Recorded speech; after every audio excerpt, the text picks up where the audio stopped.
Dans le cadre de la consolidation des liens historiques de bon voisinage entre la République démocratique du Congo et la République du Congo, le président Félix Antoine Tshisekedi Tshilombo a séjourné ce 3 juillet 2026 à Brazzaville. Aussitôt arrivé dans la capitale politique du Congo, le chef de l'État de la RDC a pris la direction du palais présidentiel où il a été chaleureusement accueilli par son homologue Denis Sassou Nguesso avant les entretiens en tête-à-tête marquant le début de sa visite de travail de quelques heures en terre congolaise. Les discussions entre les deux dirigeants qui se rencontrent à intervalles réguliers ont été centrées autour de la coopération bilatérale qui s'est intensifiée ces dernières années dans les secteurs stratégiques de la diplomatie, de l'économie et de la sécurité.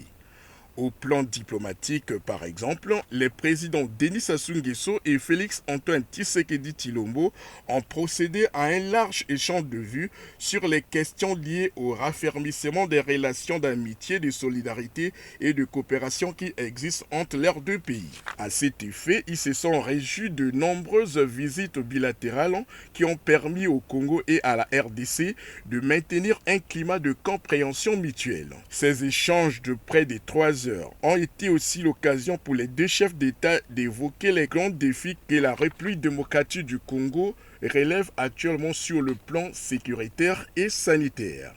À ce sujet, le président de la RD Congo a fait le point à son hôte des derniers développements du conflit à l'est de son pays,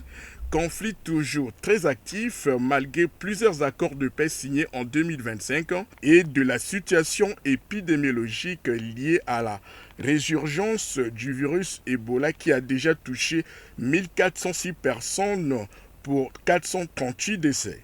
Enfin, les deux chefs d'État se sont préoccupés également de la situation de paix et de stabilité sur le continent et dans le reste du monde. À l'issue de ces entretiens jugés fructueux par les deux parties, le président Félix Antoine Tshisekedi Tshilombo a regagné son pays vendredi soir par l'aéroport international Maya Maya.